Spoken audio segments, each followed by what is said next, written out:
Dr. Shobha Bharadwaj, Assistant Professor, School of Management from IMS Ghaziabad University Courses Campus. I am currently teaching HRM subject to the BBA first year student. So, my today topic of discussion is understanding the concept of manpower planning. So the learning outcomes of the HRM subject is to gain a better understanding of the philosophy of human resource management and its application in the businesses. Another outcome of this course is to build the requisite skill set for the dealing with a variety of HR hiring issues. Next is to examine the strategic challenges and tactics that must be employed in the selection and development of the manpower capital of the company. Next learning outcome of this course is to understand the human resource planning process for maintain the employees balance in the organization. And the last one outcome of this course is to understand the basic about the process and the method which are a part of human resource planning, that is the recruitment and the selection. So what is the human resource management? So human resource management is generally maintaining the human resource of the organization from starting from hiring to the end of exit of the employees. So HRP is a part of HRM. HRP is the process by which management determines how much employees are present in the company or in the organization and what is the desired need of the manpower in the company.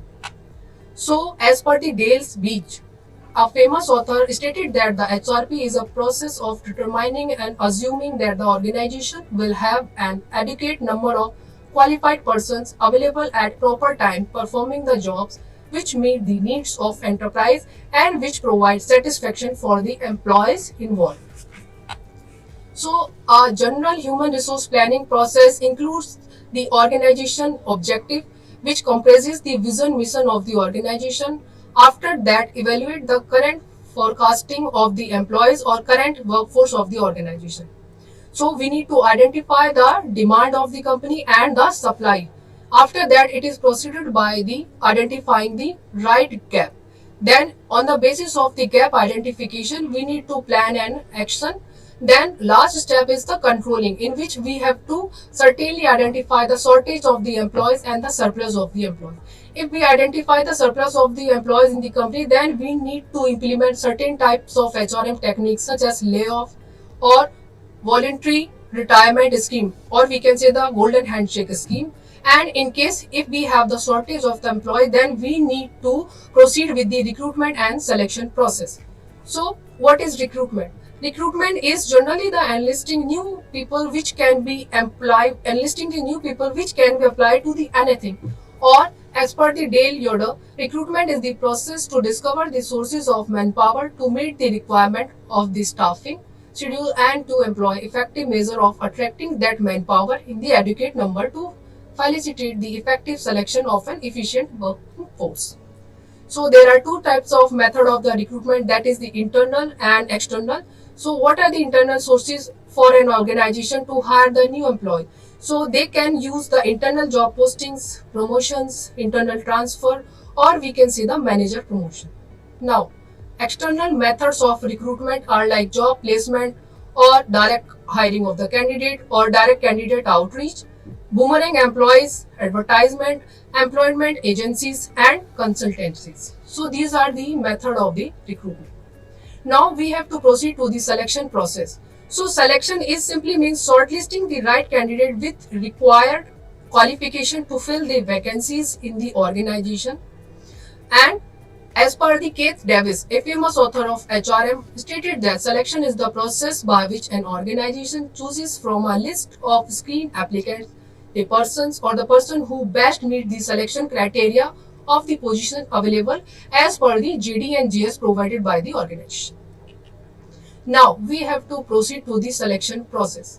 So the first step of selection process, actually it is a negative process which is a complex process also. The first step is the screening of the candidate, in which we need to identify the candidate who are not meeting the basic criteria of the job. Then it is proceeded by the selection test. So there are various type of selection tests the company using to shortlisting the candidates, such as intelligence test, aptitude test, personality test or simulation techniques. After that, interview is conducted. So interview are of many types, such as structured, unstructured, panel interview, group interview, stress interview, formal interview, informal interview. Then next step, if the candidate clear all the three above mentioned steps of the selection process, then the person proceed to the reference check of the process, in which we need to identify the background of the employee. Next is the medical examination, or we need to identify the medical fitness, or we need to check the medical fitness of the employee. Then the steps is the hiring decision, which is under the hands of the management. They need to decide like the candidate is finally hired for the position or not. And the last step is the induction or the orientation, in which the person who is recently hired get introduced by the employees of the organization. It can be proceeded to the 1 month process, or can be a 6 days process, or depend on the company terms and conditions or the working culture.